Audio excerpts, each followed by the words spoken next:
Good morning.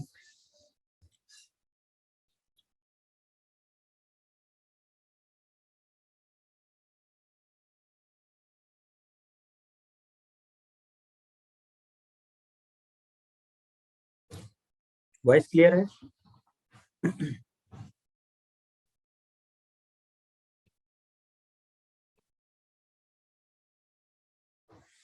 कीर्ति, रोहित, सौरभ, गोविंद, पंकज, अमित, रौनक, ज्योति, Ravindra, Sandeep, Shubham, Jaswant. Voice आ रही है ना हमारी? ओके।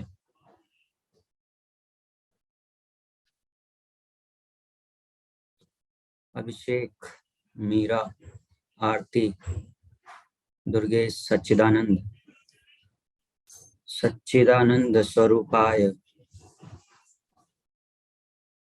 सच्चिदानंद सिन्हा अभी आएंगे, कॉन्स्टिट्यूंट असेंबली जब आएगी ना। देखो यहीं बैठा हुआ है हम लोगों के बीच, संविधान सभा बनवाएगा ये अभी।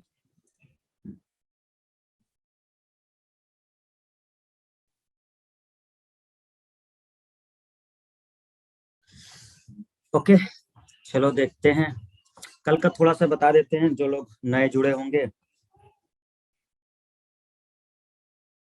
हम लोग एक्चुअल में बात कर रहे हैं अपने संविधान के लिए। पॉलिटी में वही मेन है ही है, बट उसके लिए कुछ बैकग्राउंड्स हैं। जब ईस्ट इंडिया कंपनी भारत आई, तो ईस्ट इंडिया कंपनी के भारत आने का जो प्रोसीजर है वो क्या, सन 1600 में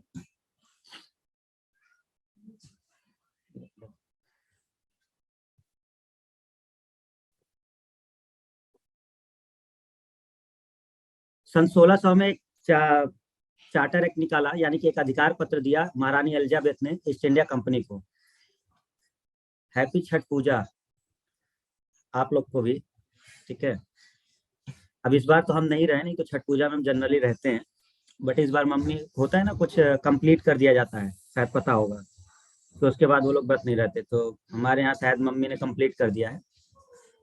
बट देखा हमने, बहुत बेहतरीन होता है छठ पूजा, है ना। हाँ, बीत गया सर जी। हाँ बीत गया, मालूम है। तभी तो, अरे हमको पता भी नहीं चलेगा तो हमारे जो सोशल मीडिया वाले लोग हैं वो पता करा देंगे ना। वो छठ पूजा के लिए थोड़ा जाते हैं, वो तो एक ठो वो होता है ना, एक बढ़िया पोज दिया जाता है, जैसे वो तो एक अलग अलग एंगल से आता है, वो सब सब पता चल जाएगा। डोली उठाते हुए, डोलची जो उठाते हैं पानी में जाते हुए, ठीक है, उसके बाद एक केला किसी को देते हुए, फिर सेब देते हुए, अनानास देते हुए, अलग अलग पोज में आता है, वो सबको मालूम चल जाता है छठ पूजा क्या चल रही है। ठीक है, ओके। तो क्या हुआ कि ईस्ट इंडिया कंपनी को एक एक्सक्लूसिव राइट्स मिला महारानी एलिजाबेथ ने, जो उस समय थी, उन्होंने दिया कि जाइए भारत में व्यापार करिए। तो ईस्ट इंडिया कंपनी एक ट्रेडिंग के रूप में, मतलब ट्रेड करने के लिए भारत में एंटर की। ठीक है, और एक प्रकार से इसका मोनोपोली था, एकाधिकार, मतलब और किसी कंपनी को ये राइट्स नहीं दिए गए थे। इसी को मोनोपोली कहा जाता है। तो केवल ईस्ट इंडिया कंपनी को ये राइट्स थे कि वो भारत में जाए और व्यापार करे। इसने शुरू कर दिया। अब क्योंकि मोनोपोली है, अगर एक ही है तो ऑब्वियस सी बात है, कुछ न चीजें तो गड़बड़ करेगा ही है। धीरे धीरे कंपनी ने क्या किया कि व्यापार शुरू किया, और ये स्ट्रांग होने लगी, पैसा आने लगा इसके पास।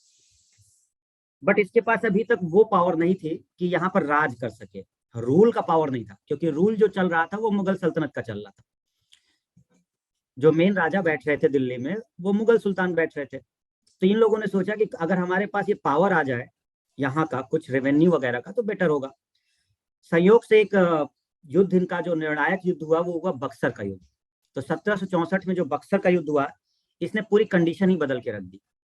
ये जो अभी व्यापार कर रहे थे, अब इनके पास थोड़ा बहुत पैसे का एक सोर्स मिल गया। कैसे?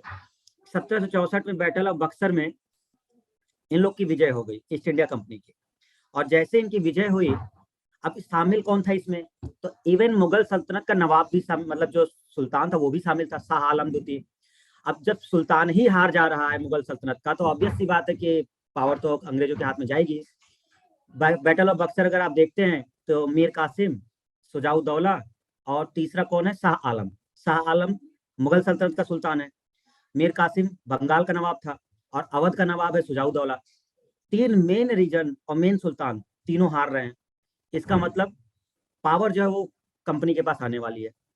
1764 में ये बैटल हारे जो मीर कासिम जो गठबंधन हुआ था, अंग्रेजों ने जीता इसको और एक संधि हुई 1765 में, जिसको बोलते हैं इलाहाबाद की संधि। रॉबर्ट क्लाइव के बीच हुआ। रॉबर्ट क्लाइव और जो शाह आलम थे, 12 अगस्त 1765 ये संधि हुई। ये सब हम डिस्कस कर चुके हैं आपके आधुनिक भारत में। जब ये संधि हुई तो इनको सबसे मेन पॉइंट क्या हुआ स्टूडेंट, इसमें इनको दीवानी राइट्स मिल गए कंपनी को। और जैसे कंपनी को दीवानी राइट्स मिले, इन लोगों को टैक्स कलेक्शन की पावर आ गई। ये डायरेक्ट टैक्स कलेक्ट कर सकते थे वहां की जनता से। बंगाल, बिहार और उड़ीसा, 3 क्षेत्रों से ये सीधा टैक्स का कलेक्शन कर सकते थे। और मतलब सुल्तान को देने की जरूरत नहीं थी, आप डायरेक्ट करिए, अपने पास रखिए। ये पावर इनके पास आ गई। इसका इन लोगों ने बहुत मिसयूज किया और कंपनी ना बेनिफिट होकर के उसके जो अधिकारी थे वो अमीर होते चले गए। पैसे का इन लोगों ने इस तरह से घपला किया कि कंपनी को मतलब जो ब्रिटेन में देना है वो चीजें ना करके यहाँ जो अधिकारी हैं वो बहुत रिच होते गए। इवन आपको बता दें कि ब्रिटेन में बड़ा वो चला करता था कि भारत में कौन अधिकारी बन के जाएगा ईस्ट इंडिया कंपनी का, बोली लगेगी, पैसा। जैसे ब्राइब नहीं कहते हो कि मेरी पोस्टिंग कर दो इंडिया में, ये ऐसे होता था। तो वहां का हर व्यक्ति चाहता था कि मतलब इंडिया में पोस्टिंग मिल जाए, क्योंकि एक ऐसा क्षेत्र था जहां से अमीर, इवन कंपनी के अधिकारी उस समय विश्व के सारे देशों में सबसे अमीर अधिकारियों में से थे, जो भारत में पोस्टिंग पा जाता था। अब सोचिए कि इन लोगों ने कितना पैसा लूटा था। ठीक है, तो इनका स्थान बहुत अमीर लोगों में था, तो हर कोई चाहता था भारत भेज दो, भारत भेज दो। इस तरह से चीजें चला करती। तो इसके अधिकारी जैसे जैसे पैसा पाते गए, ये लोग गड़बड़ करते गए, भ्रष्टाचार बढ़ता गया, कंपनी पे बहुत बड़ा डेप्ट हो गया, कंपनी पे बहुत बड़ा कर्जा हो गया। अधिकारी पैसा कमा रहे, कंपनी को समझ में नहीं आ रहा कि ये क्या हो रहा है। कंपनी पहुंची ब्रिटिश गवर्नमेंट के पास, साहब हम लोग तो कुछ पा ही नहीं रहे हैं, वहां के जो लोग हैं कुछ ना कुछ गड़बड़ तो कर ही रहे हैं। तब गवर्नमेंट ने सोचा कि ऐसे कैसे चलेगा, तो उन्होंने कहा इस पे कंट्रोल करना पड़ेगा। किस पर? ईस्ट इंडिया कंपनी पर। इसको कंट्रोल करने के लिए उन्होंने कुछ रूल्स रेगुलेशंस पास किए। उनमें से एक है रेगुलेटिंग एक्ट। तो रेगुलेटिंग एक्ट जो सबसे पहले पास किया गया 1773 में, इसका सीधा सा मकसद था जो ईस्ट इंडिया कंपनी है वो ब्रिटिश गवर्नमेंट के अधीन रहे और उसके अकॉर्डिंग ही काम करे, मनमानी नहीं चलेगी। इस तरह से चीजें क्या, बट बात यही ये हुई कि आप कंट्रोल करेंगे कैसे। तो इन्होंने कहा हम रिवाइज करेंगे अपने टर्म्स एंड कंडीशंस। ऐसा नहीं है कि हर समय वही टर्म्स एंड कंडीशंस रहेंगे, हर 20 साल पे हम एक चार्टर पास करेंगे जिसमें जो कमियां रह गई होंगी उसको हम उसमें दूर करने की कोशिश करेंगे। तो रेगुलेटिंग एक्ट में जो कमी रह गई थी वो आगे चल करके दूसरे चार्टर में दूर किया गया, उसमें जो रह गई थी वो आगे किया गया, और इस तरह से कई चार्टर आए। 1793 में आया, 1813 में आया, 1833 में आया और 1853 में लास्ट आया। क्यों? क्योंकि इसके बाद जो शासन है वो ब्रिटिश गवर्नमेंट के पास चला गया, क्राउन के पास, कंपनी का शासन खत्म हो गया था। तो लास्ट चार्टर जो था वो 1853 का था। क्लियर है? तो यहाँ पे ये चीजें हम लोगों ने बात करी थी। रेगुलेटिंग एक्ट में कुछ चीजें हमने बात की थी। क्या? 2 मेन पॉइंट आपको बताए थे अभी कल जब डिस्कस हुआ था। एक पहला कि हमें अगर कंपनी को कंट्रोल करना है तो इन लोगों ने एक आंसरेबिलिटी तय की, भाई कंपनी का कुछ ना कुछ तो आपको आंसर देना पड़ेगा, आप अपने हिसाब से नहीं चल सकते। आपको हमें बताना होगा कि आप वहां पे कर क्या रहे हैं, पैसा कितना पा रहे हैं, रेवेन्यू कितना कलेक्ट कर रहे हैं और वो उपयोग कहाँ हो रहा है। ये हर चीज की आपको जवाबदेही देनी होगी। इसको ध्यान में रखते हुए इन्होंने एक बोर्ड का गठन किया और वो कहलाया कोर्ट ऑफ डायरेक्टर्स। तो कोर्ट ऑफ डायरेक्टर्स जो ये ब्रिटेन में बैठ रहा है, भारत में नहीं बैठ रहा, कोर्ट ऑफ डायरेक्टर्स वहीं पर है जो सीधे ब्रिटिश गवर्नमेंट को रिपोर्ट करेगा। तो कोर्ट ऑफ डायरेक्टर्स कौन है? ये कंपनी के ही लोग हैं, उनमें से कुछ लोगों को सिलेक्ट करके, ईस्ट इंडिया कंपनी के लोगों को सिलेक्ट करके कोर्ट ऑफ डायरेक्टर्स बना दिया गया, जो जिनकी रिस्पॉन्सिबिलिटी है कि ब्रिटिश गवर्नमेंट को हर चीज के बारे में बताएं इंडिया में क्या चल रहा है। तो वो यहाँ से जानकारी जुटाएंगे, वहां ब्रिटिश गवर्नमेंट को देंगे। ये है कोर्ट ऑफ डायरेक्टर्स। दूसरा जो इसमें प्रावधान रखा गया वो था सेंट्रलाइजेशन। एक केंद्रीकरण की बात की जाए, मतलब कोई एक मेन व्यक्ति बनाया जाए जो रिस्पॉन्सिबल हो, वो चीजों को जवाब दे सके। क्योंकि हम अलग अलग क्षेत्रों में बांट देंगे तो फिर बड़ी दिक्कत होगी, हम किससे किससे पूछते जाएंगे। तो पहला स्टेप जो सेंट्रलाइजेशन का है वो शुरू हुआ। ये कंप्लीट होगा जाकर के जब हमारा 1833 वगैरह का आएगा चार्टर, तब पूरा पावर जब शिफ्ट हो जाएगा बंगाल के गवर्नर के पास। अभी इस समय 3 पावर हैं जो मेनली इंडिया में काम कर रहे हैं कंपनी के तहत। एक पावर कहां पर है? बॉम्बे में। एक कौन है? मद्रास में। और एक कौन है? बंगाल में। तो रेगुलेटिंग एक्ट में एक प्रावधान रखा गया कि जो बॉम्बे और मद्रास का गवर्नर है, इन दोनों की पावर को कम करके ये पावर किसको दे दी गई? बंगाल के गवर्नर को। तो जो भी पावर इनके पास थी वो पावर बंगाल के गवर्नर को दी गई और बंगाल के गवर्नर जनरल का पद चेंज किया गया और उसको कर दिया गया क्या बोला गया? बंगाल का गवर्नर जनरल। तो जो गवर्नर था अब वो क्या हो गया? गवर्नर जनरल हो गया।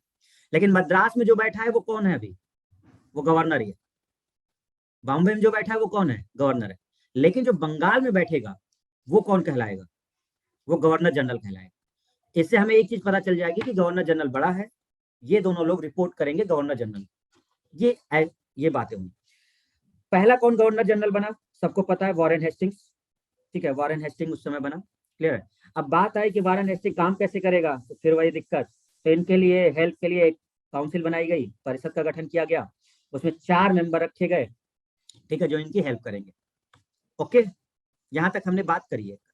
और ये जो एग्जीक्यूटिव काउंसिल था उसी को पावर थी किसकी? लेजिस्लेटिव, यानी कि मेनली ये एग्जीक्यूटिव था जो कार्यपालिका की तरह काम करता था, लेकिन इसको कानून बनाने के भी कुछ अधिकार दिए गए थे, बहुत सारे नहीं, लेकिन हाँ जब जरूरत पड़ेगी तो ये बना सकता था। ये इस तरह से चीजें थी। चलिए आगे बढ़ते हैं। तो आई होप कि आपको पीछे का क्लियर हो गया होगा, जो आज जुड़े होंगे उनको भी। ठीक है, तो नेक्स्ट हम लोग देखते हैं कि 1773 में क्या किया गया। एक तीसरा जो प्रावधान इसमें रखा गया, 2 तो पॉइंट हो गए इंपॉर्टेंट। अच्छा, थर्ड पॉइंट की बात करते हैं।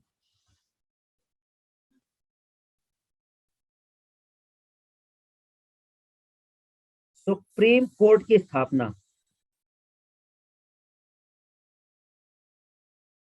1774, फोर्ट विलियम, कोलकाता में।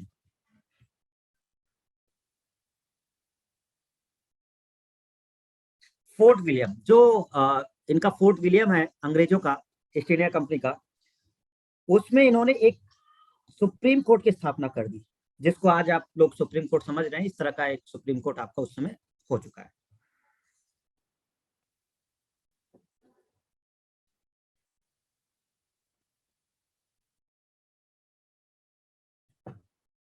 तो सुप्रीम कोर्ट की स्थापना हो गई 1774 में। ओके, अब समझना ये है, इस सुप्रीम कोर्ट में एक थे चीफ जस्टिस।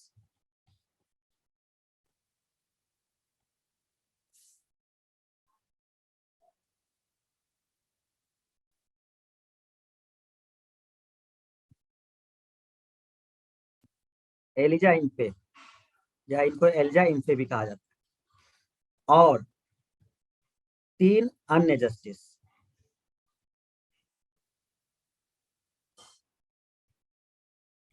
ठीक है, नोट करो, जो जिनको लिखना है वो लिखते रहें, है ना, नोट कर लो ताकि आगे बढ़े हम इसमें।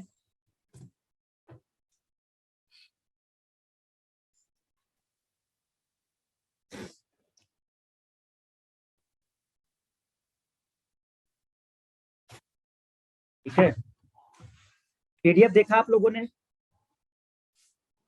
पीडीएफ देखा था?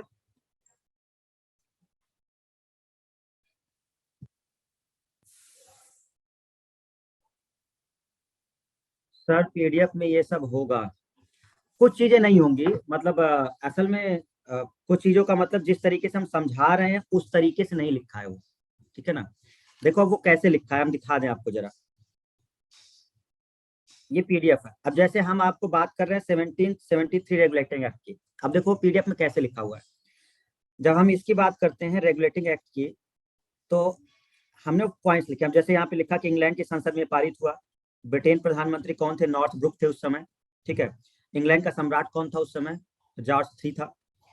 इस एक्ट द्वारा क्या हुआ? कंपनी पर संसदीय नियंत्रण हो गया, भारत में केंद्रीय प्रशासन की नींव पड़ी, कंपनी को व्यापारिक अनुमति मिल गई 20 वर्षों के लिए। जो बंगाल का गवर्नर है वो बंगाल का गवर्नर जनरल बन गया, और वो कौन था? Warren Hastings. इसकी सहायता के लिए 4 सदस्यीय परिषद बनी थी, चारों के नाम ये हैं।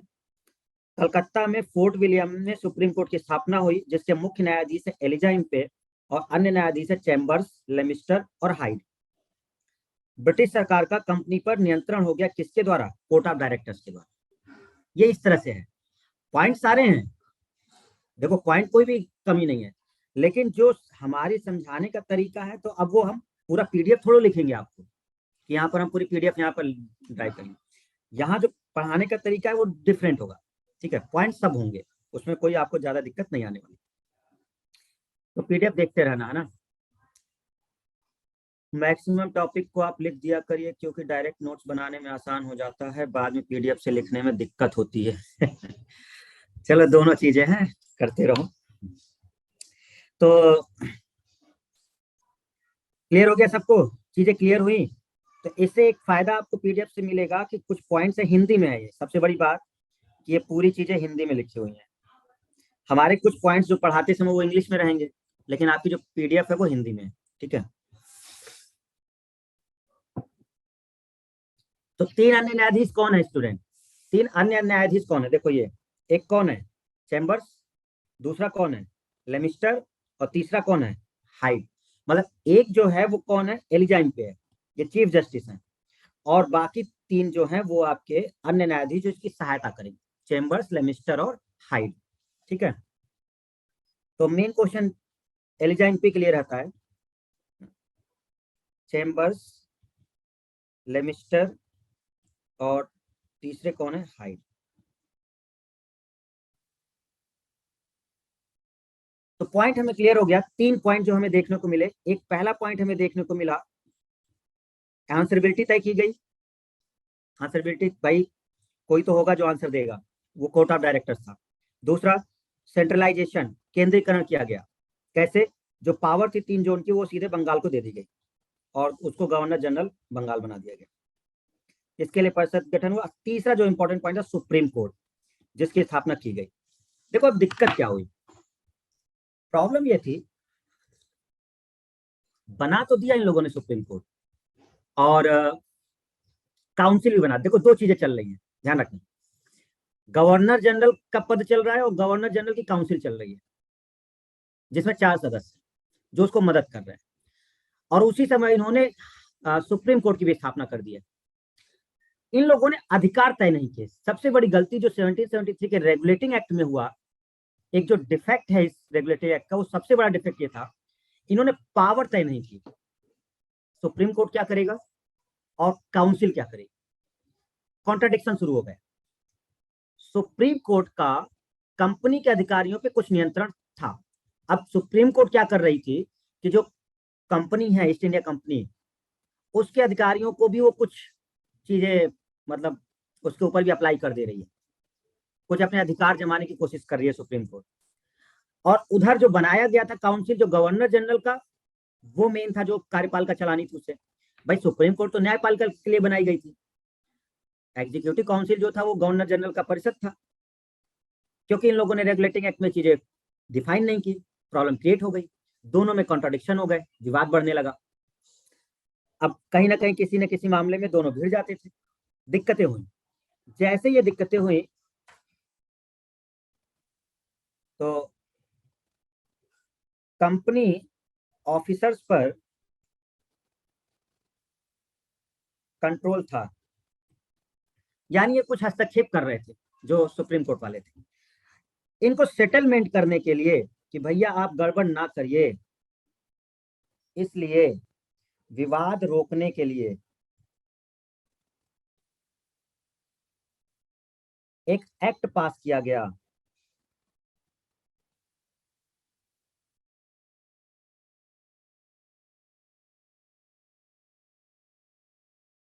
And that act is known as act of settlement. नाम से समझ जाओ, नाम ही है सेटलमेंट। क्या करना है?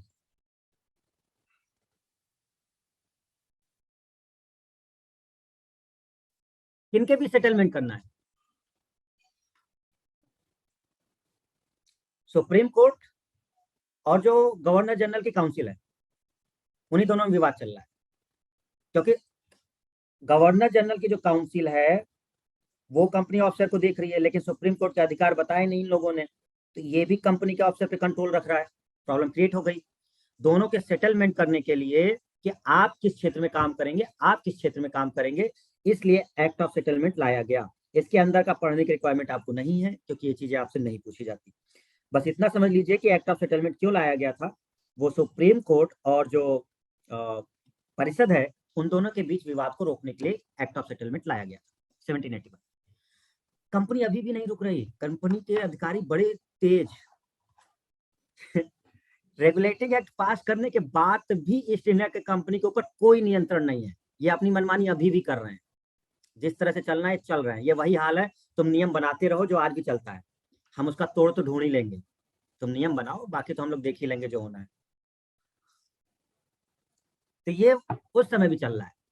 तो कंपनी ने कहा, कंपनी अपना ठीक है जैसे भी कर रही थी, कोर्ट ऑफ डायरेक्टर्स बनाने का कोई इनको ज्यादा फायदा नहीं हुआ।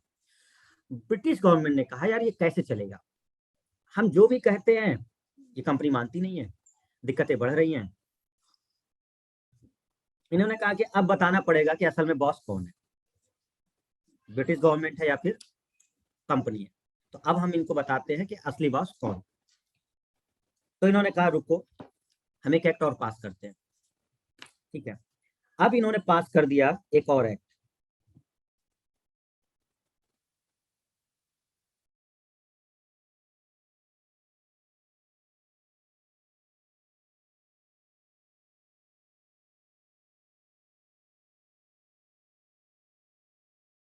कोर्ट का जज अंग्रेज होगा।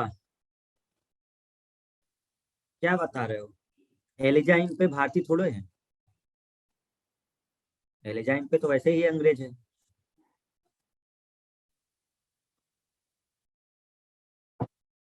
नजाम, नजाम अली, कोर्ट का जज अंग्रेज होगा। हाँ तो क्या कहना चाह रहे हो वो बताओ ना। वो तो वैसे भी एलिजाइन पे अंग्रेज ही है, पूछने की इसमें जरूरत ही नहीं है। समझिए, आप फिट्स इंडिया एक्ट क्यों लाया गया। रेगुलेटिंग एक्ट का इनको फायदा ही नहीं हुआ, कंपनी अभी भी नहीं इनके कंट्रोल में है। ठीक है, ये कुछ कर ही नहीं रहे, सहयोग ही नहीं कर रही। करे ठीक है तुम करो, ब्रिटेन में बैठे हो, कौन तुम भारत में आओगे। हाँ, भारत में आके रोज आके थोड़ा देख के जाओगे कि हम कहाँ से पैसा कमा रहे हैं, क्या कर रहे हैं। मर्जी होगी तो बता देंगे तुम्हें, भाई 1 लाख कमा रहे हैं, बता देंगे 60,000 मिला है भैया, यहाँ पे किसानों की हालत बहुत खराब थी, सूखा पड़ गया है। अब कौन तुम आ रहे हो कि तुरंत देखोगे, गड़बड़ चली। पिट्स इंडिया एक्ट लाया गया। ये कुछ कड़े नियम, ये थोड़े हार्ड रूल लगा दिए गए कंपनी के ऊपर कि भैया तुमको बताना पड़ेगा कि हम ही बॉस हैं। ठीक है, इन लोगों ने क्या किया, पिट्स इंडिया एक्ट नाम क्यों है, ये एक ब्रिटेन प्रधानमंत्री है उस समय का, पिट्स द यंगर। एक्चुअल में ये जो नाम पड़ा है, एक ब्रिटिश प्राइम मिनिस्टर है वहां पर इस समय, ब्रिटिश प्राइम मिनिस्टर। और वो जो ब्रिटिश प्राइम मिनिस्टर है वो है पिट्स the younger.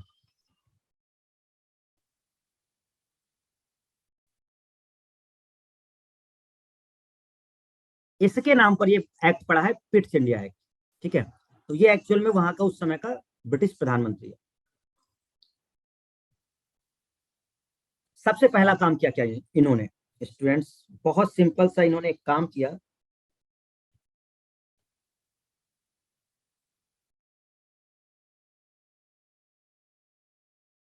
Board of control का गठन कर दिया।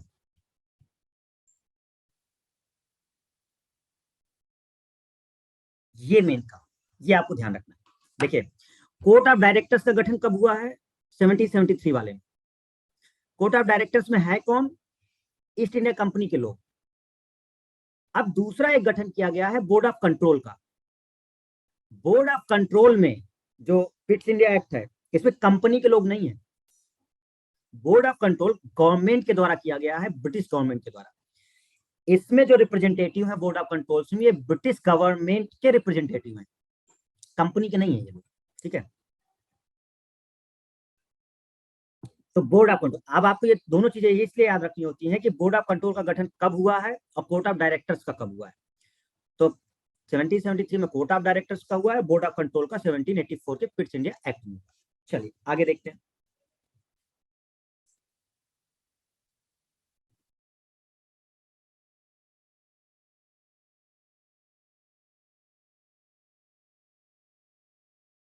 डबल गवर्नमेंट, एक कॉन्सेप्ट लाया गया डबल गवर्नमेंट का।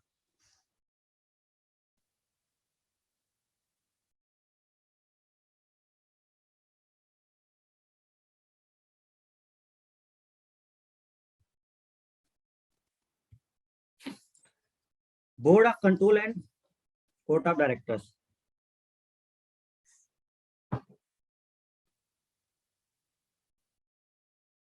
देखिए समझिए जरा, कंपनी क्यों कंट्रोल में नहीं आ रही?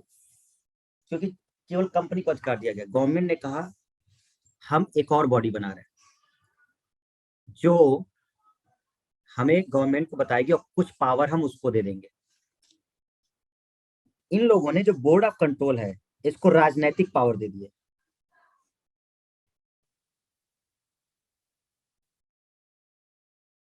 और कोर्ट ऑफ डायरेक्टर्स को दे दिए व्यापारिक।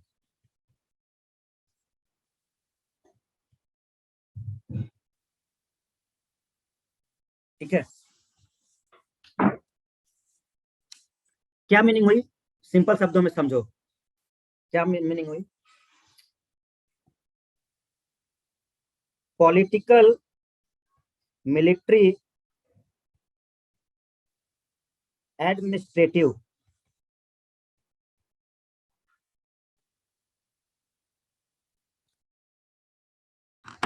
गवर्नमेंट ने कहा कंपनी आपको हमने ट्रेड करने के लिए भेजा है, व्यापार के लिए। आप बेकार की दखलंदाजी कर रहे हैं, इसलिए हम आपसे राजनीतिक पावर लेते हैं वापस।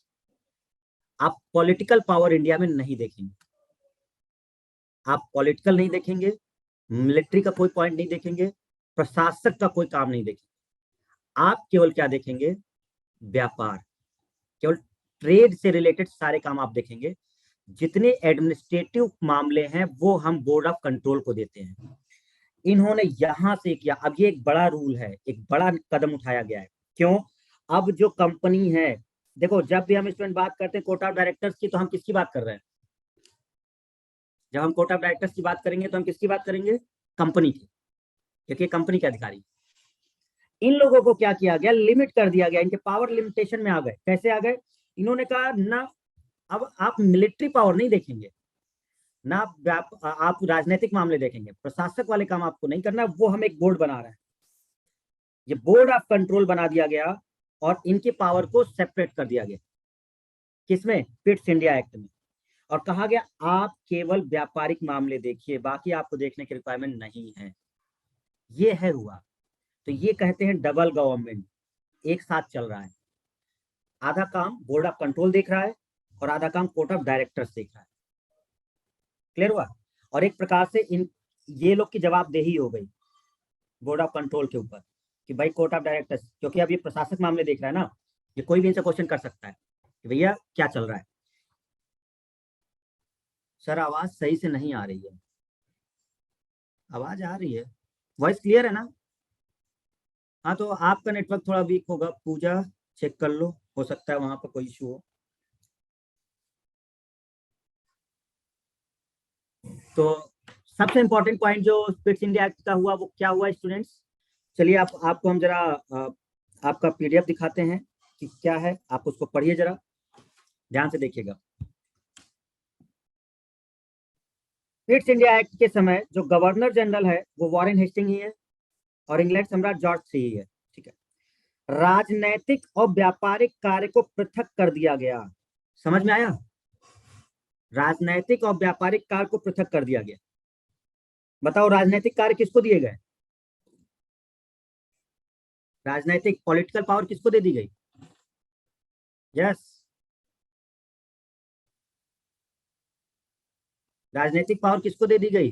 बोर्ड ऑफ कंट्रोल को। व्यापारिक पावर किसको दे दी गई? कोर्ट ऑफ डायरेक्टर्स को। तो फिट्स इंडिया एक्ट में राजनीतिक और व्यापारिक कार्य को अलग अलग कर दिया गया। बोर्ड ऑफ कंट्रोल जो कि एक नियंत्रण बोर्ड था, उसको राजनीतिक मामले देखने को दिए गए। और इनने क्या कर दिया जरा समझो स्टूडेंट्स, हुआ क्या?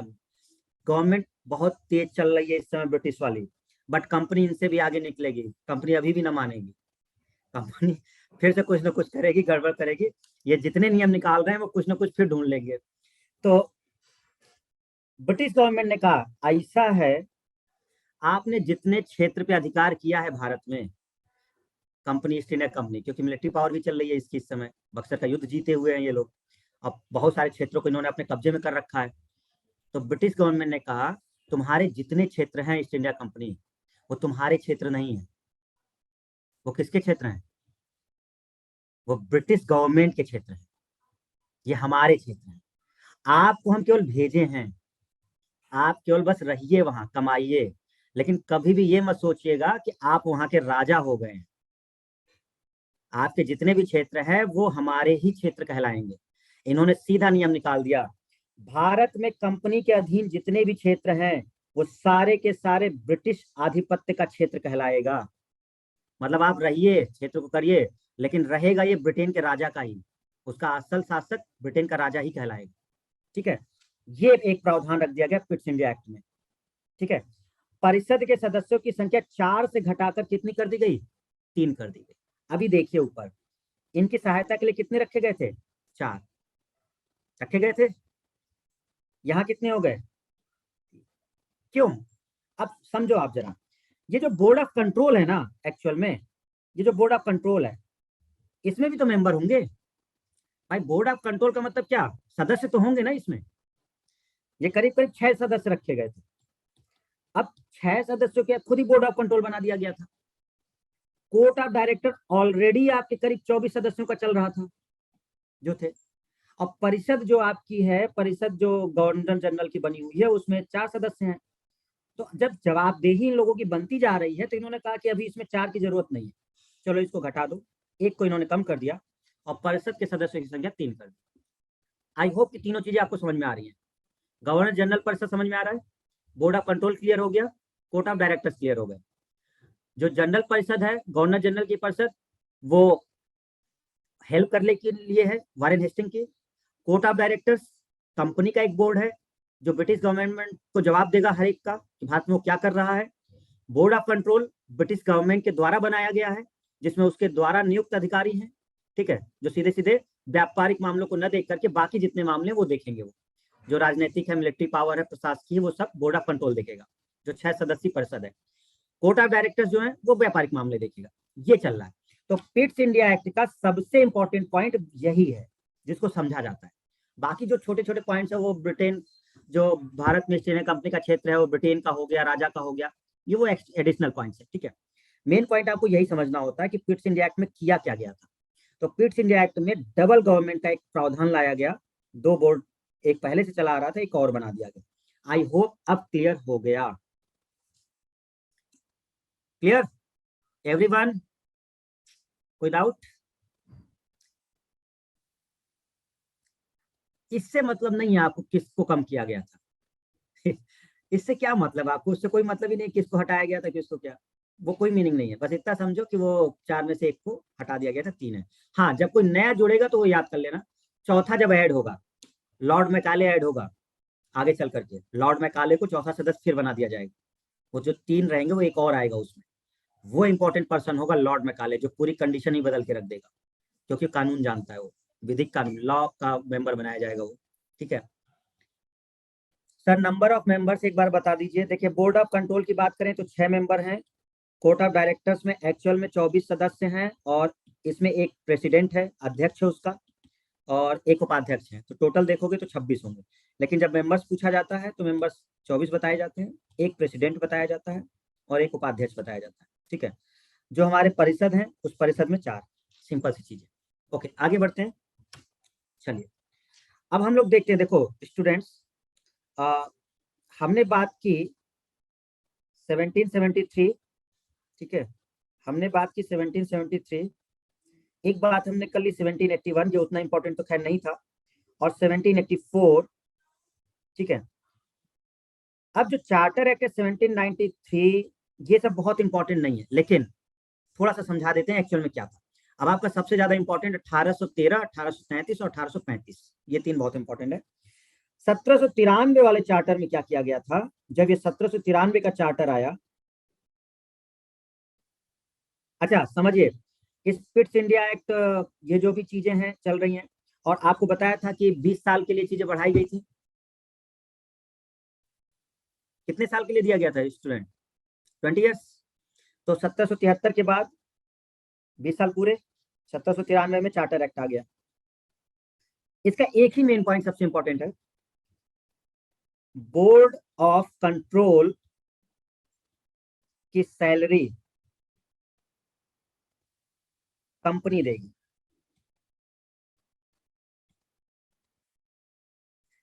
कंपनी के ऊपर एक और बर्डन डाला गया, क्या भैया, चलिए हम बोर्ड ऑफ कंट्रोल बना तो दिए, लेकिन मुद्दा फिर उठ गया वहां की संसद में।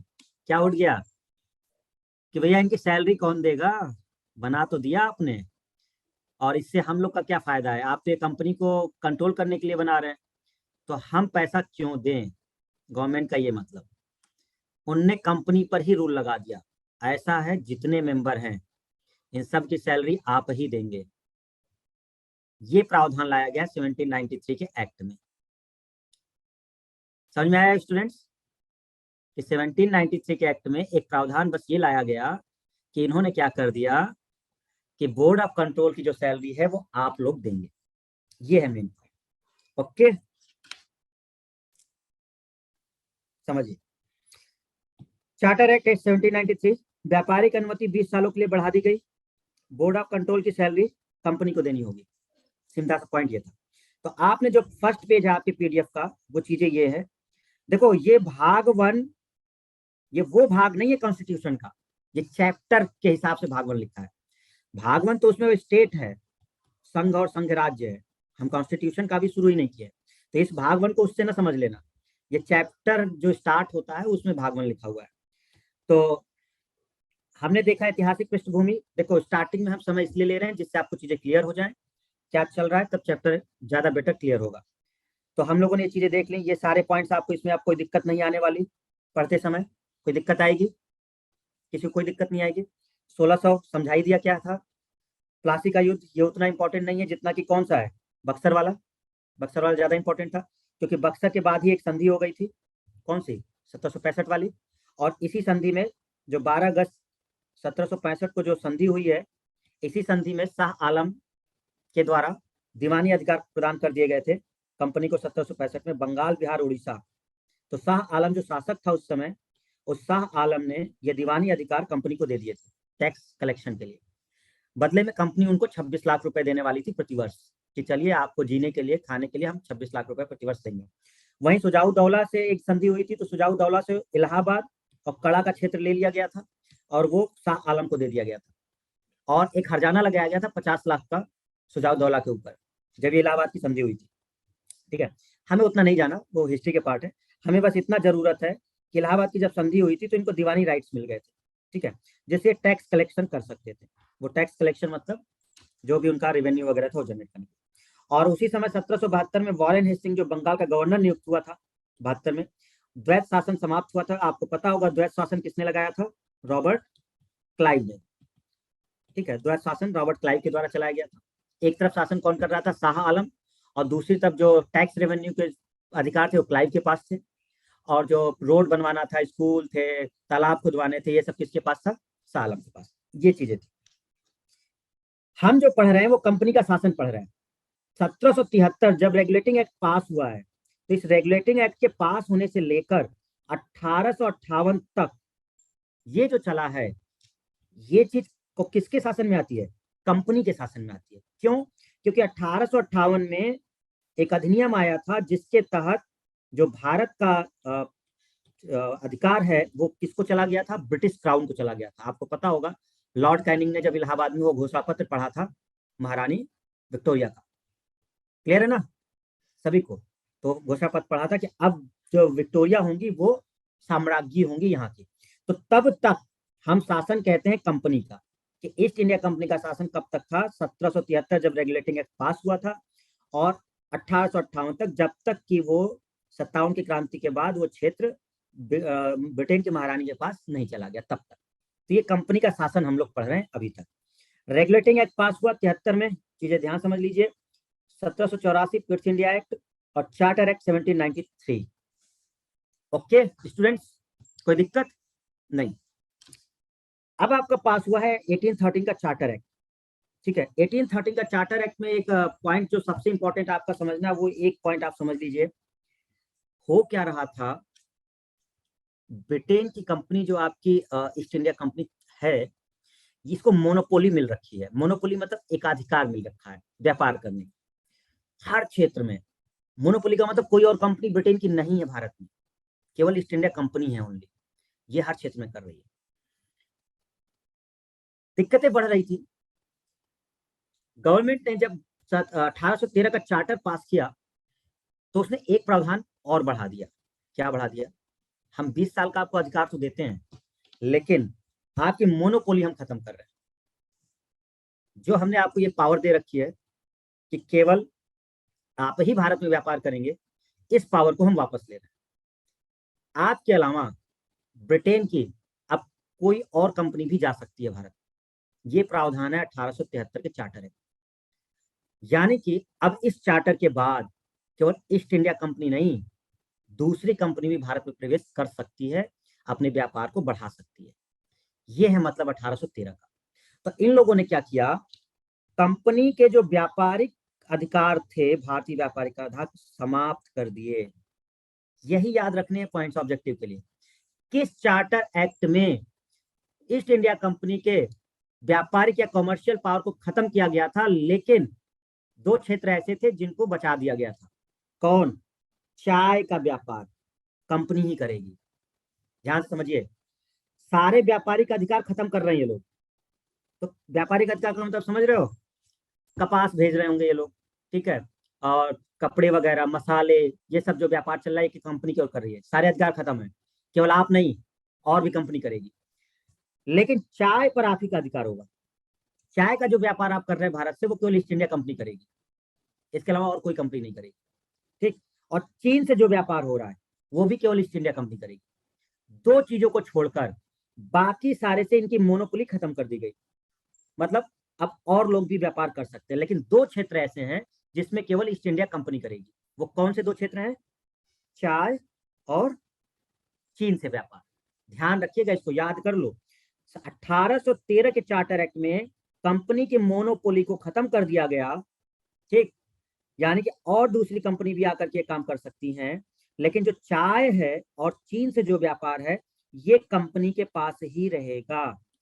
ये दोनों काम केवल कंपनी करेगी, इसके अलावा कोई नहीं करेगा। जरा समझो ये हुआ क्यों।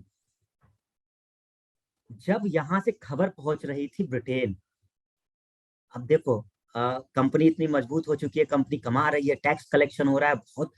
यहाँ के जब अधिकारी जाते थे ना इंग्लैंड, ईस्ट इंडिया कंपनी के, ये रईसी एकदम बिल्कुल ठाट बाट से एकदम, और कमा करके आप, भैया वहां के बड़े बड़े सीनेटर जो सांसद, उनसे अमीर ये लोग। हमें तो लग रहा है कहीं उनका सम्राट ना गड़बड़ का हो गया हो, कि कहीं हमसे अमीर ना ये लोग हो जाए, जो ब्रिटेन का था।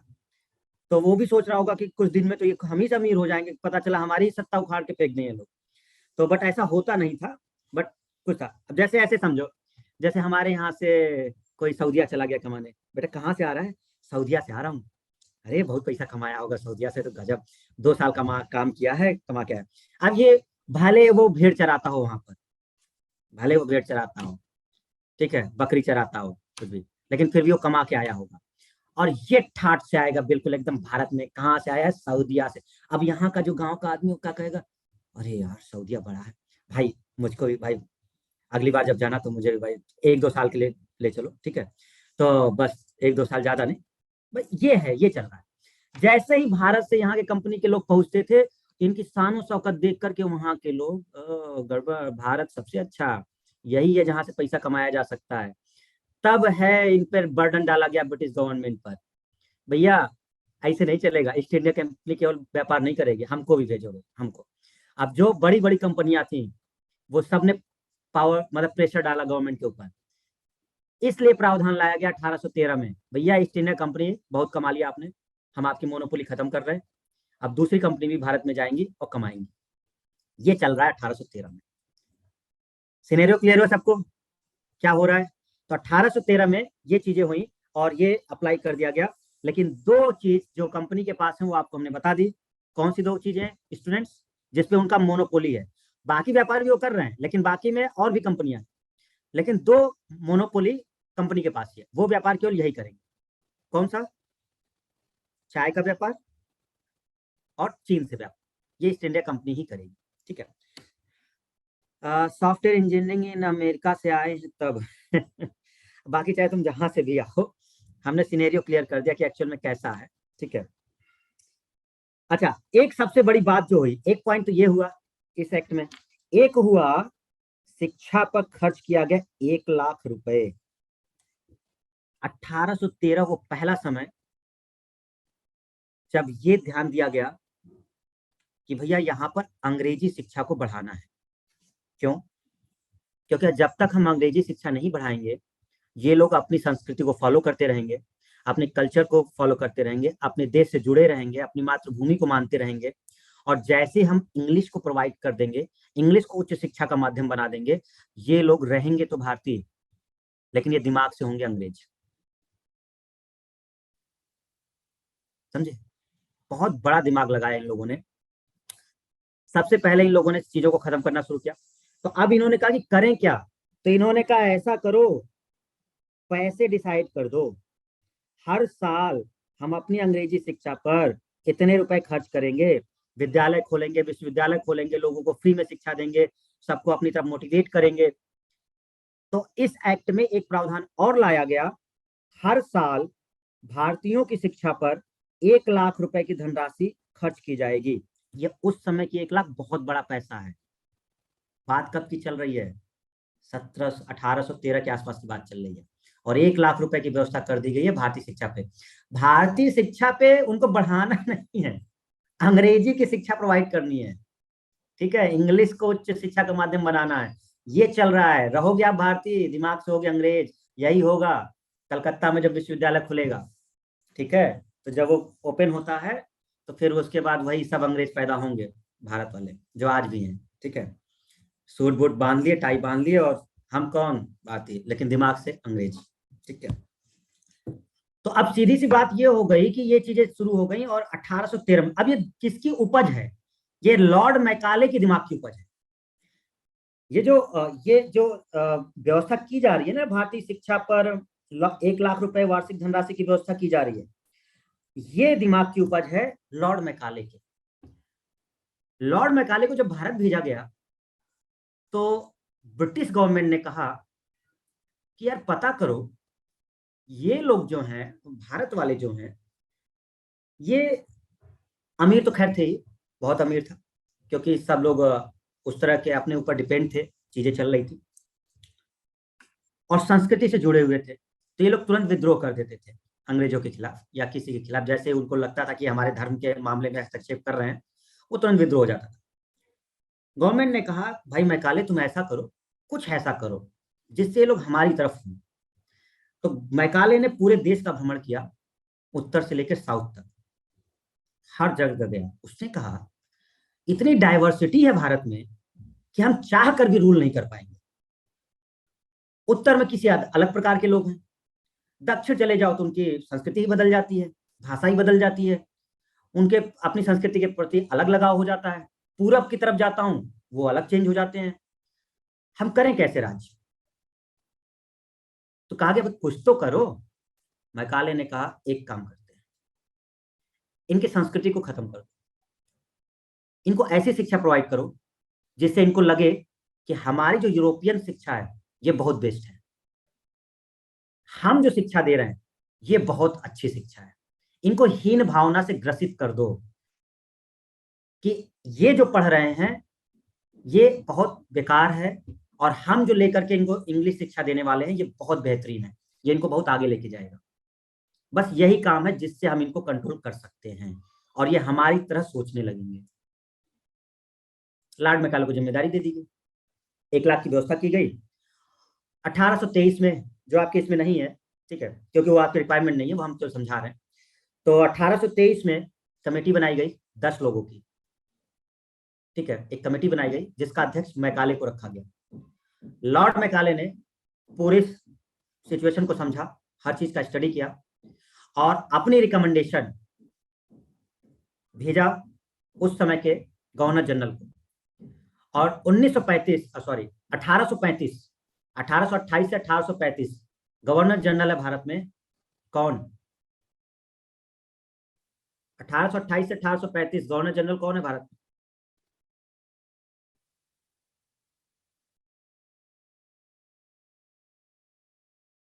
राफिया, गोविंद, शुभम, नवीन, जयप्रकाश, बोलो भाई। बेंटिंग है, very good, very good, Bentinck है।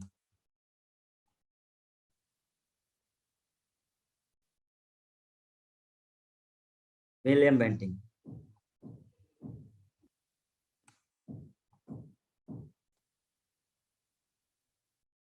मैकाले ने जो समिति बनी थी 1823 में, उसने अपनी सारी रिकमेंडेशन बेंटिंक को भेज दी, मतलब गवर्नमेंट को दी, और लॉर्ड विलियम बेंटिंक 1828 और 35 लागू कर दिया उसने।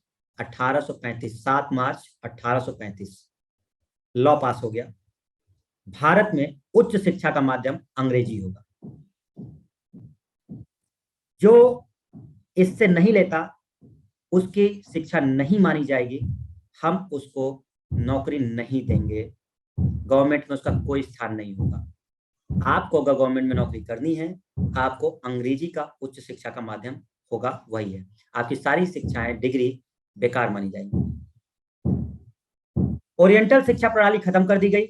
ओरिएंटल शिक्षा प्रणाली मतलब प्राचीन जो चली आ रही थी, गुरुकुल परंपरा, संस्कृति, सब खत्म हो गई, सबको बंद कर दिया गया। गुरुकुल बंद कर दिए गए। 6 लाख से ऊपर गुरुकुल थे, सभी को अवैध घोषित कर दिया गया। आपकी कोई भी शिक्षा को हम मान्यता नहीं देंगे जब तक आपने अंग्रेजी के उच्च शिक्षा के माध्यम को नहीं अपनाया होगा। हम आपको मान्यता नहीं देंगे, आप शिक्षित नहीं माने जाएंगे। ठीक है, आपको कितना भी ज्ञान हो, आप शिक्षित नहीं है। क्यों? क्योंकि आपके पास वो डिग्री नहीं है। पहले ऐसे नहीं था। पहले शिक्षा का मतलब डिग्री नहीं था। पहले शिक्षा का मतलब था आपको ज्ञान होना। ज्ञान कैसे होना? दर्शन शास्त्र का ज्ञान होना, जीवन जीना कैसे है, इसको शिक्षित कहा जाता था। ये पढ़ के डिग्री नहीं, 2 साल एग्जाम नहीं निकला, मर जाएंगे, अब हम खत्म हो जाएंगे। ये आज की शिक्षा। दर्शन शास्त्र में सिखाया जाता था जीना कैसे, बर्डन को झेलना कैसे, वो प्रेशर। आपको काबिल बनाया जाता था, आप काबिल बनिए अपने लिए, नौकरी नहीं, आप लोगों को काम दीजिए, जिए कैसे, लोगों को मोटिवेट करना है, ये चीज सब खत्म करके अंग्रेजी को शिक्षा का माध्यम बनाया और पूरी व्यवस्था धराशायी हो गई। और यही आज चल रहा है जिसको हम फॉलो कर रहे हैं। इसलिए हिस्टोरिकल बैकग्राउंड पढ़ाया जाता है। तो आज जितने कानून सब चल रहे हैं, सब चीजें अंग्रेजों के दिए हुए, जिस पर हम आज भी डिपेंड हैं, वो चल रहा है। हमारी नॉलेज हमारी डिग्री से ली जाती है, जिसका दूर दूर तक कोई लेना नहीं। हमें आता हो ना आता हो कोई मतलब नहीं, हमारे पास डिग्री होनी चाहिए। क्या हमने बनवा लिया एमबीबीएस की डिग्री, हम कौन डॉक्टर, आला कहाँ लगा रहे हैं? सीने में, कान में, ये निकला हुआ है, यहाँ से डॉक्टर बने फिर रहे हैं। क्यों? डिग्री है भाई मेरे पास। कौन सी डिग्री? एमबीबीएस है, ये देखो देखो ना डिग्री। हम कौन है? हम इंजीनियर हैं। क्या इंजीनियर? मम्मी ने घर में पंखा खराब, वो ना कर सकते हम, वो ना कर सकते। ठीक है, हाँ। काय के इंजीनियर सर, हम इलेक्ट्रिकल, मम्मी इलेक्ट्रिकल इंजीनियर 3 साल पढ़े हैं, बिल्कुल बने। बेटा देखो जरा पंखा खराब हो गया, मम्मी ये थोड़ा पढ़ाया गया है, ये थोड़ा बनाया, ये हमारा काम थोड़ा, हम इंजीनियर मैकेनिक थोड़ा है। ठीक है, तो ये है, ये तो ज्ञान है। क्यों? लेकिन हम शिक्षित हैं। क्यों शिक्षित हैं? डिग्री हमारे पास। ठीक है, अंग्रेजों ने बनाया, हम चल रहे हैं, हम लोग शिक्षित हैं सारे। ये एक्चुअल में हुआ। तो 1813 की कंडीशन आपको समझ में आया कि चार्टर एक्ट में क्या हुआ। भारतीयों की शिक्षा पर 1 लाख रुपए वार्षिक धनराशि की व्यवस्था कर दी गई। और इंग्लिश को उच्च शिक्षा का माध्यम अभी नहीं बनाया गया है, 1835 में लागू होगा, जब Lord William Bentinck governor general होगा, वो उसको अप्लाई कर देगा। लेकिन चीजें शुरू हो गई हैं यहां से। एक और काम किया गया, ईसाई मिशनरियों को भारत में भेज दिया गया। लो, आ गए लोग ईसाई बनाने। ठीक, अभी तक चीजें अलग अलग चल रही थी, अब ये भी आ गए। चलो, हम तुमको और उन्नत बनाते हैं। क्यों? अरे तुम लोग पता नहीं कहाँ गए गुजरे गिरे पड़े लोग हो, हम देखो हम बताते हैं तुमको कैसे उन्नत करना है। अब आएंगे पादरी लोग, वहां से आएंगे बड़े बड़े ज्ञान लेकर के। ये देखिए हमारा बाइबल, पढ़ो पढ़ो पढ़ो, इसको पढ़ो, देखो पढ़ो, तो इसको पढ़ो सब। क्यों? हम अपने धर्म ग्रंथ नहीं पढ़े हैं, हमको कुछ अपने नहीं मालूम है। अब वहां पे वो, तो हाँ, सही बात, बिल्कुल सही बात। ठीक है, तो चल, तो ईसाई मिशनरियों को भारत में धर्म प्रचार की आज्ञा मिल गई और यहीं से चीजें फिर शुरू हो गई। ईसाई धर्म आपका फैलना शुरू हो गया। क्लियर? तो 3 प्रावधान जो आपके चल रहे हैं 1813 के चार्टर एक्ट में। पहला, कंपनी के मोनोपोली को खत्म कर दिया गया, लेकिन चाय और चीन से व्यापार इनका जारी रहा। भारतीयों की शिक्षा पर 1 लाख रुपए की वार्षिक धनराशि की व्यवस्था कर दी गई और ईसाई मिशनरियों को भारत में धर्म प्रचार की आज्ञा दे दी गई।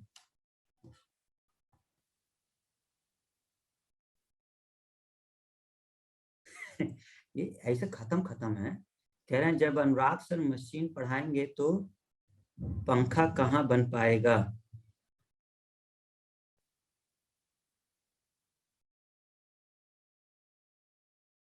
तुम 3 साल कहाँ पढ़े हो? वो का वो हरा पीला लाल नीला देखने गए थे क्या? हैं?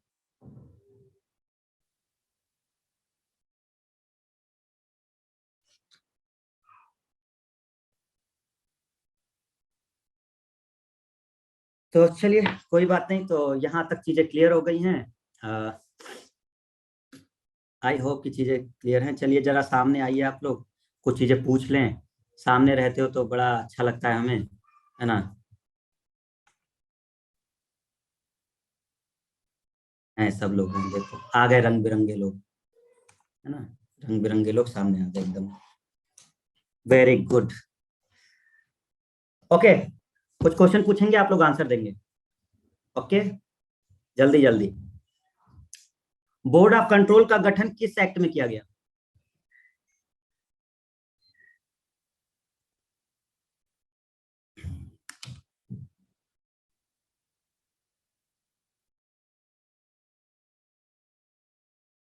1784।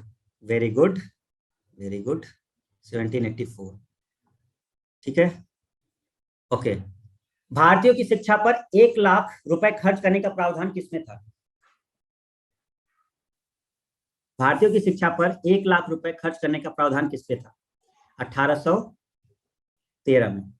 सुप्रीम कोर्ट की स्थापना जो हुई थी वो किस एक्ट के द्वारा हुई थी?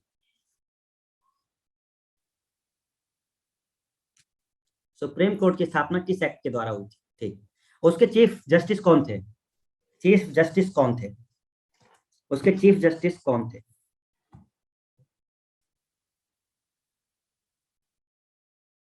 Elijah Impey. Elijah Impey. Very good, very good, very good. बहुत बढ़िया, बहुत अच्छा चल रहा है सब आपका। ठीक है, मेन क्वेश्चन यही है।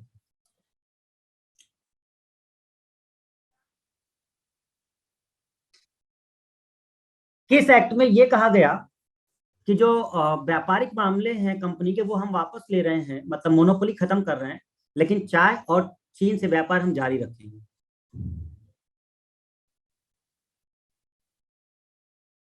13। किस एक्ट के तहत बंगाल के गवर्नर को गवर्नर जनरल बना दिया गया बंगाल का?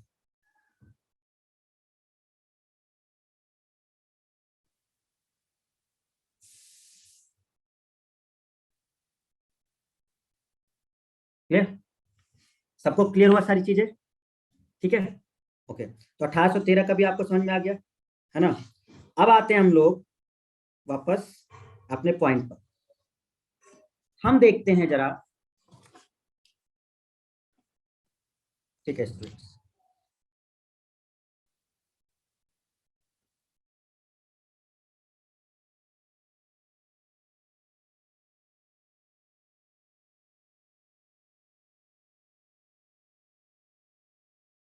13 का आप लोग याद रख लीजिएगा, 3 मेन पॉइंट है, वो नोट्स में है सीधे, उसमें कुछ अलग से है नहीं, इसलिए उसी से हमने समझा दिया। 1813 में 3 पॉइंट मेन हुए हैं। एक, चीन और चाय का व्यापार चलता रहेगा कंपनी का। दूसरा, 1 लाख की व्यवस्था की गई है। और तीसरा, ईसाई मिशनरियों को भारत में आने की आज्ञा दी गई। वो 1813 का बात चल रहा है। ठीक है, हम लोग अब इसमें ये देखते हैं 1833 का चार्टर है, बड़ा इंपॉर्टेंट है ये। 1833 का charter act very very important. और इसके बाद एक और चार्टर आएगा 53। दोनों बहुत इंपॉर्टेंट। आपको हमने बताया था कि लॉर्ड मैकाले जब है तो 35 में वो लागू करवा देगा, वो जो शिक्षा वाला है, अंग्रेजी वाला। ठीक है, लेकिन 1833 में हुआ क्या? This charter act is the final step of centralisation in India.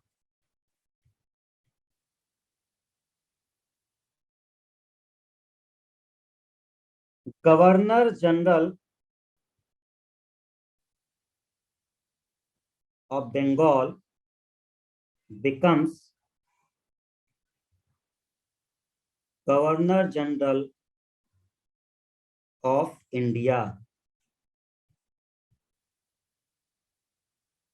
and that person is Lord William Bentinck.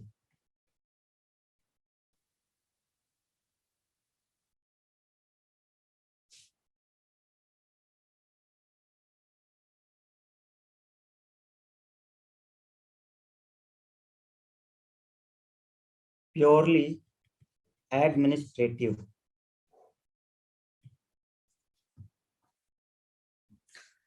समझिए, शॉर्ट में आपको क्लियर कर दें क्या पॉइंट है इसके 1833 के।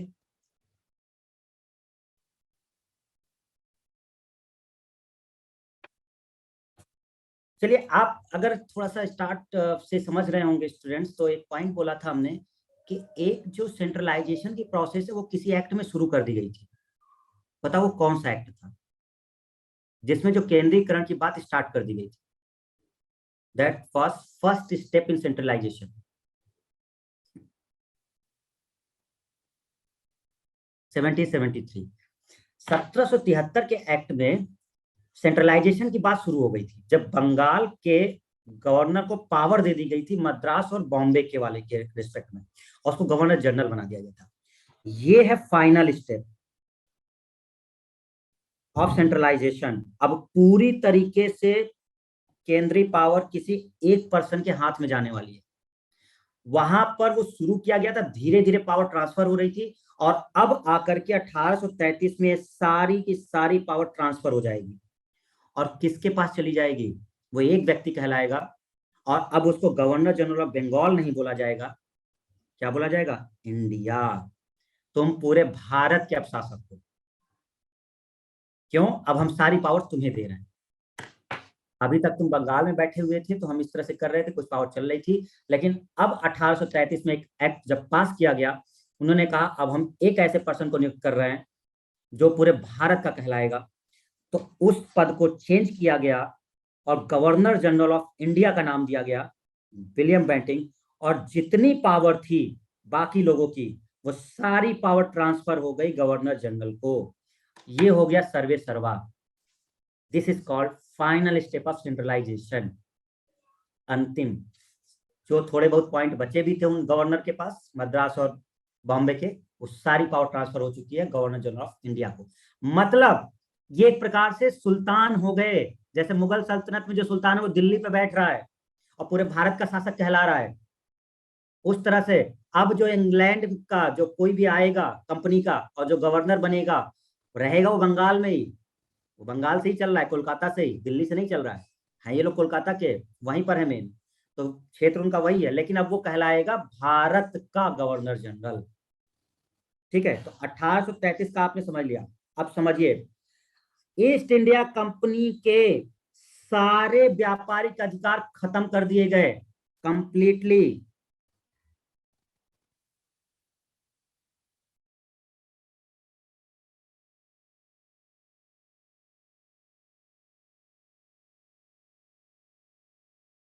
जो चीन और चाय का इनके पास था 1813 में, वो भी खत्म कर दिया गया।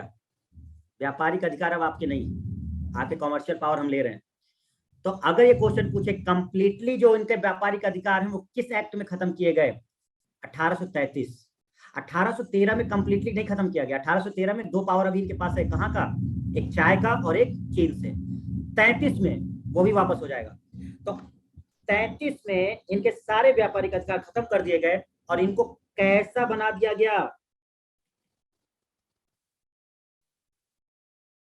Administrative power. आगे चल करके हम आपको एडमिनिस्ट्रेटिव पावर देंगे, प्रशासकीय पावर देना शुरू कर देंगे, इसलिए हम आपके व्यापारिक अधिकार ले रहे हैं। तो अब व्यापारिक अधिकार के खत्म हो रहे हैं और ये लोग एडमिनिस्ट्रेटिव हो रहे हैं। सबसे बड़ा पॉइंट जो 1833 का है वो सेंट्रलाइजेशन वाला है, जो गवर्नर जनरल ऑफ इंडिया की बात कर रहे हैं हम लोग। आप अपने पीडीएफ को देखें, थोड़ा सा हम आपको हिंदी में क्लियर कर देते हैं। 1833 चार्टर एक्ट, बंगाल के गवर्नर जनरल को भारत का गवर्नर जनरल बना दिया गया, and that person was Lord William Bentinck. ठीक, कंपनी का व्यापारिक अधिकार पूर्णतः समाप्त, सारे अधिकार ले लिए। अब आप केवल एडमिनिस्ट्रेटिव पावर रखेंगे, आपको हम एडमिनिस्ट्रेटिव पावर दे रहे हैं, कॉमर्शियल पावर आपसे हम ले रहे हैं। तो ये जो चीन और चाय का है ये भी खत्म कर दिया गया। भारत में दास प्रथा का गैर कानूनी घोषित हो गया, और अंत में उन्मूलन 1843 में। मॉडर्न हिस्ट्री में हमने आपको ये पढ़ाया हुआ है। 1843 में गवर्नर जनरल जिसके समय में ये चीज खत्म की गई है, तो वो आपका यहाँ पर कम, तो ये प्रावधान इसी में रख दिया गया था। ध्यान ये रखा करिए स्टूडेंट, जो सबसे इंपॉर्टेंट है, क्वेश्चन बनते कौन से हैं, ये है इंपॉर्टेंट, ये वाला पॉइंट, ये वेरी वेरी इंपॉर्टेंट। कौन सा ऐसा एक्ट था जब बंगाल के गवर्नर जनरल को भारत का गवर्नर जनरल बना दिया गया था, और वो कौन पर्सन था? ठीक है, लॉर्ड विलियम बेंटिंग। तो ये 1833 का चार्टर है। और व्यापारिक अधिकार सारे समाप्त हो गए किसमें? 33। गवर्नर जनरल की परिषद में चौथा सदस्य जो है, एक और सदस्य लाया गया। देखिए अभी आप बात कर रहे थे, हम लोग 3 सदस्य थे, बताइए कहां पर? पिट्स इंडिया एक्ट में 4 में से 3 बचे थे। पिट्स इंडिया एक्ट में चौथा सदस्य फिर जोड़ा जाएगा, 1833, 4th मेंबर, और वो कानूनी सदस्य होगा, and that person was Lord Macaulay. इसी को एक विधिक सदस्य के रूप में, लॉ मेंबर के रूप में जनरल के काउंसिल में शामिल कर लिया गया। अब ये उसकी काउंसिल में है, विलियम बेंटिंग की काउंसिल में। इसका जो काउंसिल बना है परिषद, जो उसमें 4 मेंबर हुए, और चौथे सदस्य को कानूनी सदस्य लॉर्ड मैकाले को बना दिया गया। अब इसके पास अधिकार आ गए थे, इसलिए 1854 में फिर एक कमेटी बनाई गई थी, और उसमें इसने, लॉर्ड मैकाले ने बहुत सारे निर्णय लिए थे उस चीज में, जो अप्लाई करवाए थे इसमें। ठीक है, तो 1833 का चार्टर एक्ट, एवरीवन कंप्लीट। पहला पॉइंट, बंगाल के गवर्नर जनरल को क्या बना दिया गया? भारत का गवर्नर जनरल, वो कौन है? Lord William Bentinck. और सारी की सारी पावर किसको दे दी गई? विलियम बेंटिंग को। अब भारत में कोई और नहीं है कंपनी की तरफ से जो पावर रखेगा, विलियम बेंटिंग रखेगा वो, क्योंकि अब उसको इंडिया का घोषित कर दिया गया। चौथा सदस्य जो गवर्नर जनरल की परिषद में है, जो विलियम बेंटिंग को रिपोर्ट कर रही है, उसकी सहायता कर रही है, वो चौथा सदस्य लॉर्ड मैकाले, भूलना मत, इसको शामिल कर लिया गया है उसमें। और कंपनी के पूरे व्यापारिक अधिकार को खत्म कर दिया गया इस एक्ट में। तो आपको ध्यान रखना है कि कौन से एक्ट में व्यापारिक अधिकार खत्म हुए हैं पूरी की पूरी तरह, कौन से वाले में मोनोपोली खत्म हुई है, जिसमें चाय और चीनी का व्यापार रखा गया था। ये कुछ छोटे छोटे पॉइंट है जो आपको ध्यान रखने हैं। ओके, तो हमने देखा कि जो 1833 का चार्टर एक्ट था, वो बहुत सिंपल सा पॉइंट हमें समझा रहा था, final step of centralisation, governor general of Bengal बन गया गवर्नर जनरल ऑफ इंडिया। ठीक है, और प्योरली एडमिनिस्ट्रेटिव, ये वही वाला पॉइंट था जब सारे व्यापारिक अधिकार इसके क्या कर दिए गए? खत्म कर दिए गए। और गवर्नर जनरल की जो काउंसिल थी, उसमें एक चौथा सदस्य जोड़ दिया गया। वो 4th मेंबर कौन था? Lord Macaulay. है, देखो ममता कहाँ बैठी है, बारे ममता कह रही है बंगाल का गवर्नर तो वारेन हेस्टिंग था। हाँ, अमर है वो, जिंदा रहेगा हमेशा, है ना। वारेन हेस्टिंग तो अमर है ना, मरेगा कौन? वो जिंदा ही रहेगा हमेशा। कैसी कैसी बातें करते हो तुम लोग। वारेन हेस्टिंग कब है? 1833 में एक्ट पास हो रहा है, कह रहा है वारेन हेस्टिंग जिंदा रहेगा।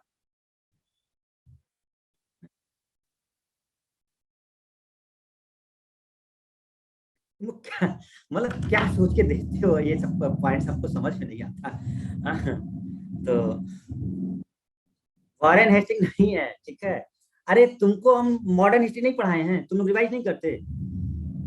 पूरा एक एक साल का हमने लिखवाया हुआ है, कब कौन गवर्नर रहा है, कब कौन जनरल रहा है, कब वायसराय हुआ है, लिखवाया है ना एक एक चीज। एक पूरा टॉपिक पढ़ाया हमने कि किस किस साल में कौन गवर्नर था, कौन गवर्नर जनरल था, कौन वायसराय था, कब उसको हमने फिर भारत का बोला है। एक एक पॉइंट्स है उसमें आपके, है ना। ठीक है, 1833 क्लियर स्टूडेंट्स। चलो जल्दी से बताना, 1833 में मेन पॉइंट क्या था एवरीवन? पहला पॉइंट, सारे पावर जो थे वो सब शिफ्ट हो गए एक पर्सन को, जो बंगाल का गवर्नर जनरल जो था उसको बोला गया गवर्नर जनरल ऑफ इंडिया, और जितने भी उसके पास पावर थे, मद्रास, बॉम्बे, सब उसको शिफ्ट हो गए। This is called final step of centralisation. अब केंद्रीकरण हो गया पूरी तरीके से। ठीक है, दूसरा पॉइंट जो हमने देखा, एक चौथा मेंबर ऐड किया गया है गवर्नर की काउंसिल में, और वो है लॉर्ड मैकाले, जो कि लॉ मेंबर है, अच्छा कानून का जानकार है, चीजों को समझता है वो। ठीक, तीसरा पॉइंट, कंपनी के सारे व्यापारिक अधिकार खत्म कर दिए गए। अब आप एडमिनिस्ट्रेटिव पावर रखेंगे, आप एक प्रशासक की तरफ काम करेंगे। ठीक है, आपके हम व्यापारिक वाले पॉइंट खत्म करते, क्योंकि बाकी सारी कंपनियां भारत आ चुकी थी, क्योंकि बताया ना 1813 में अधिकार मिल गए थे, बहुत सारी कंपनियां आ गई थी भारत, कहते उनको व्यापार करने दो, आप एडमिनिस्ट्रेटिव पावर संभालो। तो इस तरह से चीजें चल रही थी 1833। क्या हम समझे कि ये सब चीजें क्लियर हैं एवरीवन? आज इतना ही रखे, ठीक है ना? ओके, तो या 1853 खत्म कर दें, कल से ब्रिटिश क्राउन शुरू करें। एक रह गया है, चलो 1853 खत्म कर देते हैं, ठीक है, ज्यादा टाइम नहीं लगेगा। Charter act of 1853। अब चार्टर एक्ट आया है 1853 का, 1853। Very very important point. पहले हम आपको पीडीएफ आपका दिखा देते हैं, फिर हम आपको समझा देते हैं।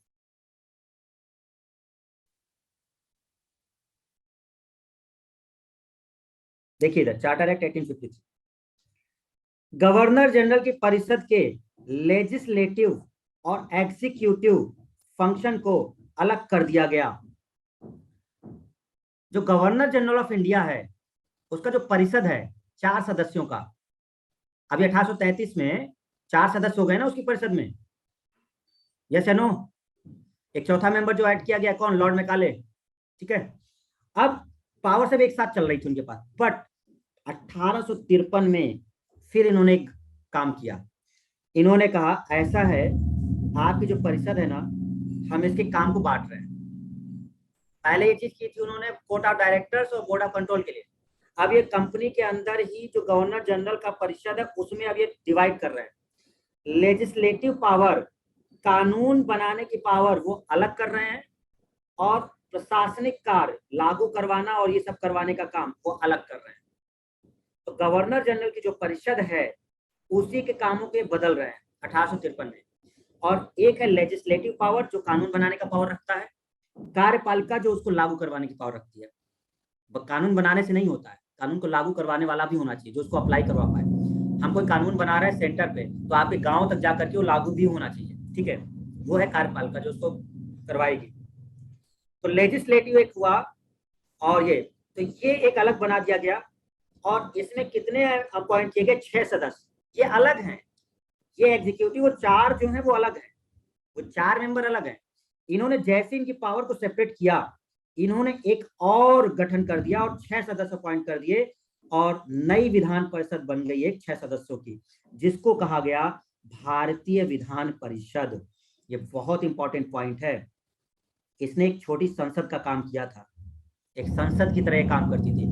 जैसे ब्रिटेन में संसद काम कर रही थी, उस तरह से ये एक 6 सदस्यों का एक परिषद बना दिया गया, संसद की तरह ही काम कर रहा था। ये यही से चीजें शुरू हो चुकी हैं अब।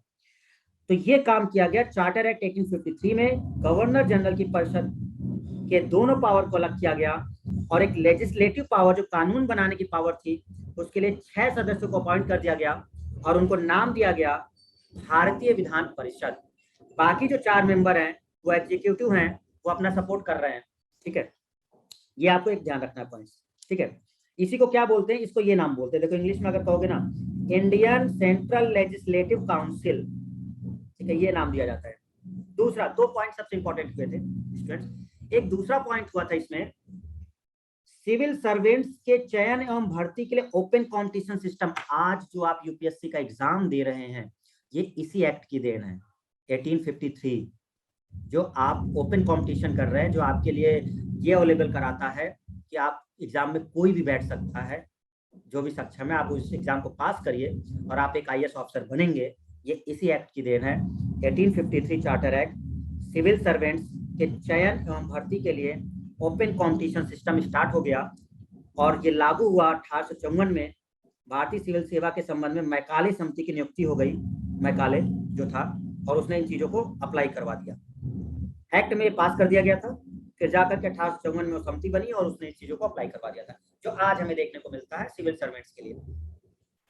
2 सबसे इंपॉर्टेंट पॉइंट आपको क्लियर हो गए होंगे। पहला, गवर्नर जनरल की जो काउंसिल है उसको बांट दिया गया है, लेजिस्लेटिव पावर अलग दे दी गई है, एग्जीक्यूटिव पावर अलग दे दी गई है। लेजिस्लेटिव पावर के लिए 6 मेंबर की कमेटी बना दी गई है, और वो 6 मेंबर की जो कमेटी है वो आपको भारतीय विधान परिषद का नाम दिया गया, जो एक छोटी संसद की तरह काम करनी शुरू कर दी।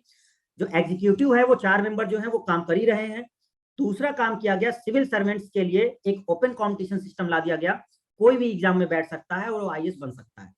ये दो प्रावधान जो सबसे इंपॉर्टेंट थे वो 1853 के एक्ट में रखे गए। Everyone clear? आई होप कि यू गॉट इट। अब समझिए जरा, थोड़ा सा पॉइंट हम समझाते हैं आपको चार्टर एक्ट का, समझिए जरा क्या था। पीडीएफ देख ली सबने? पीडीएफ क्लियर है? ओके, अब कुछ पॉइंट्स हमारे देखना जो हम बता रहे हैं।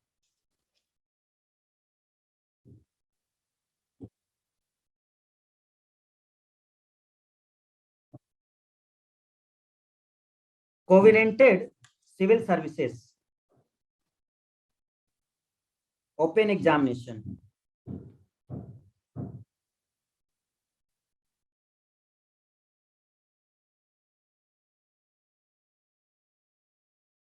covenanted civil services open examination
हमारी बात समझिए अब जरा, ये पॉइंट है क्या जो पीडीएफ में है, ठीक है।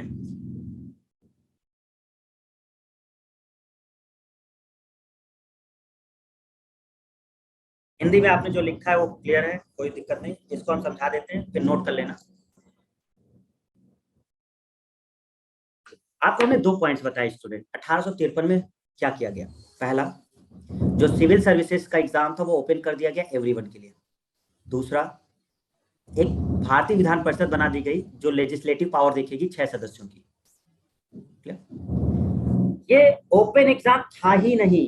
देखो उस समय सिविल सर्विसेज दो रूपों में चला करता था, एक था हायर सिविल सर्विसेज, एक था लोअर। हम देखो इसलिए समझा रहे हैं जिससे चीजें आपको क्लियर थोड़ी रहे माइंड में, कहानी के रूप में, जिससे चीजें रहे, रटना ना पड़े। दो तरीके से सिविल सर्विसेज के एग्जाम चला करते थे 1853 से पहले।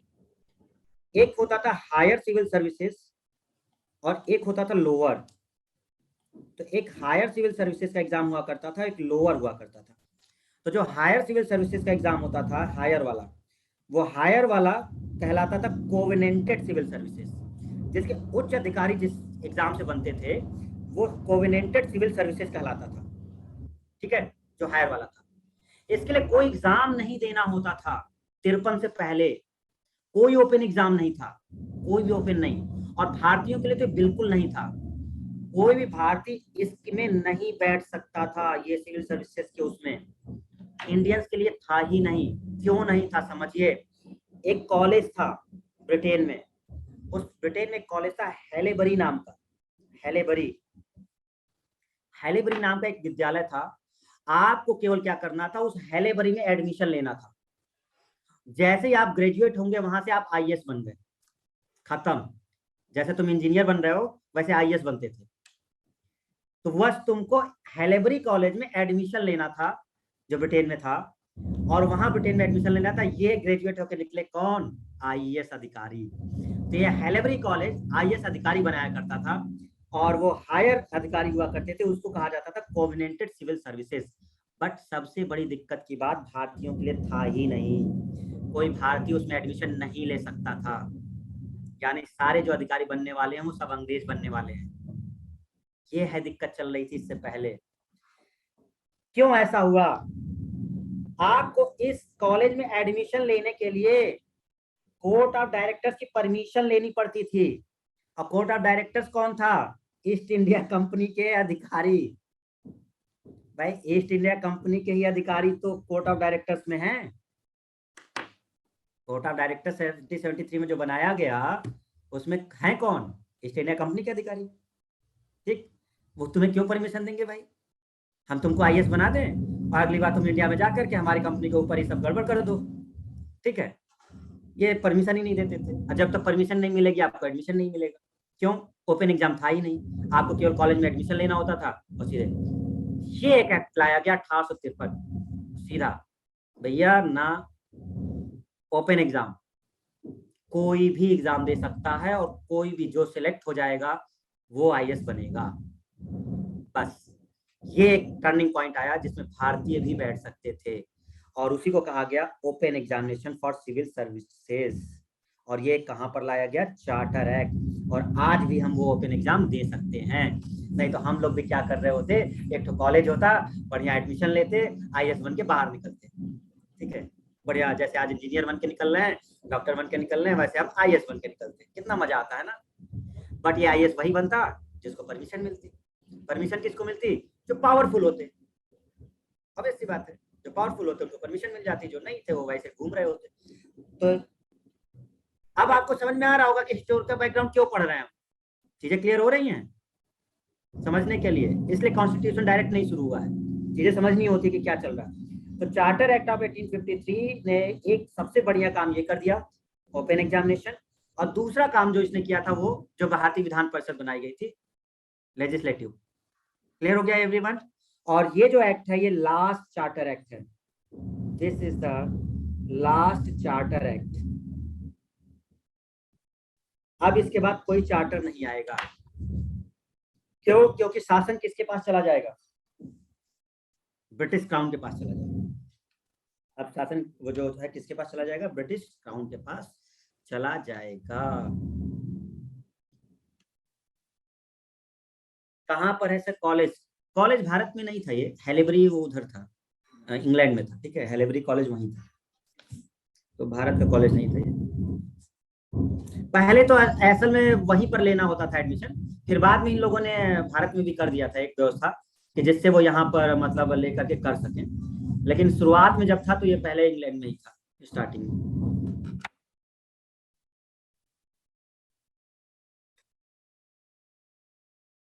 क्या समझ में आया स्टूडेंट्स?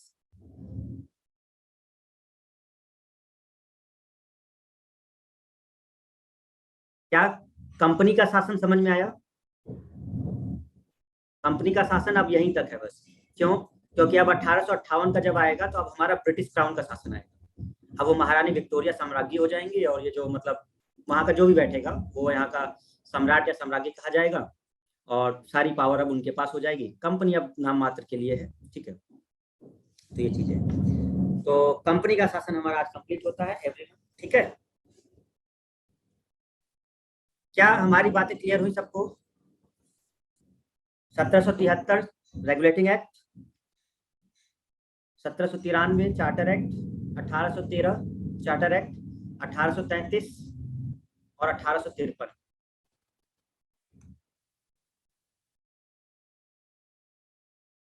कैसे किसी को गुलाम बनाया जाए मैं समझ गया। वाह भाई वाह, वाह भाई वाह, समझ गए। अब यह खुद गुलाम बनाएगा, देखो देखो, ये समझ गया है ना, तो अब ये कहेगा मैं भी गुलाम रखूंगा। वेरी गुड, गजब गजब हमारे इंजीनियर बैठे हैं। वेरी गुड, ठीक है, तो कोई बात नहीं।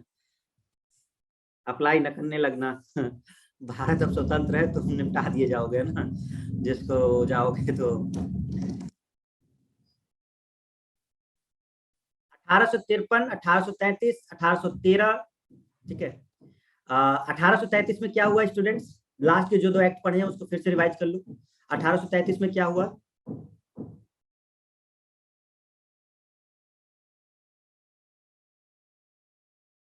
1833 में क्या हुआ?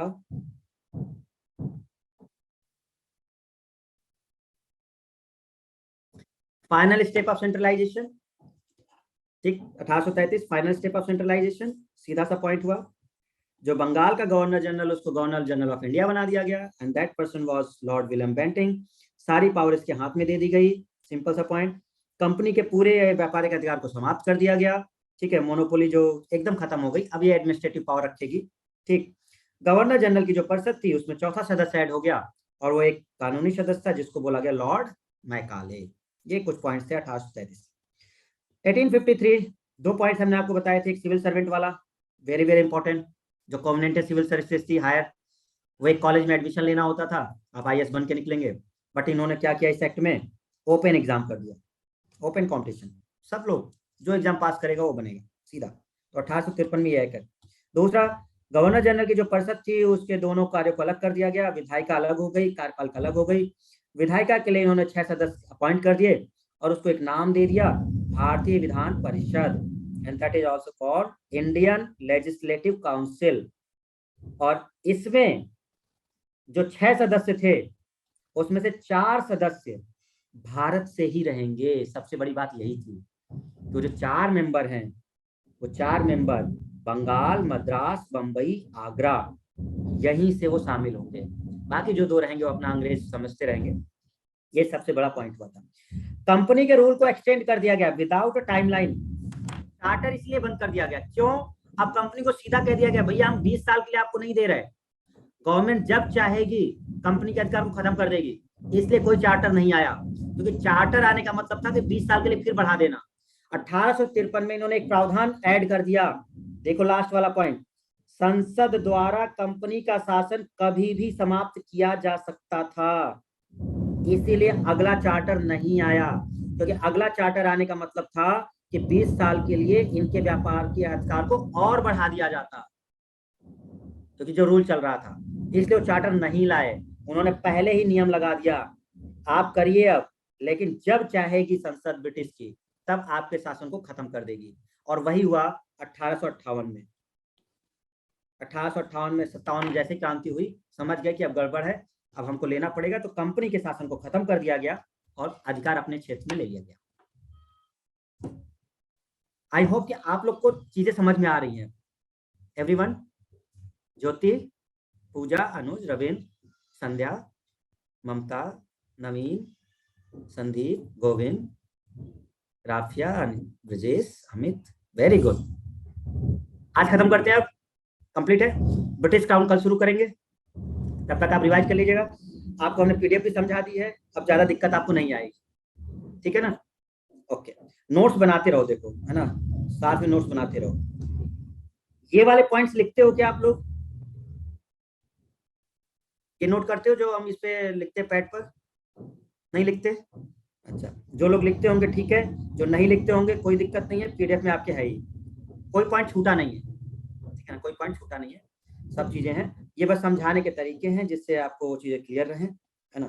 जो पॉइंट्स खत्म करते हैं, कल आएंगे हम लोग ब्रिटिश गवर्नमेंट पर, और फिर 1947 तक खत्म करेंगे। कुछ मेन आए हैं अब, है ना, चार्टर खत्म हो जाएंगे, अब अधिनियम आएंगे, ठीक ना। लॉ जो है वो कानून, अब वो एक्ट बन जाएंगे, जो भी आप पास किया जाएगा ना वो एक्ट बनेगा, मतलब एक प्रकार से एक्ट जो भी है वो कानून के रूप में एक आने लग जाएंगे, ठीक है, उस तरह से देखा जाएगा। चलो ठीक है, यहाँ पे शायद कोई एक पॉइंट रहा होगा, नहीं रहा, ठीक है, ओके, थैंक यू एवरीवन। आज नेट सही चला आपका ना?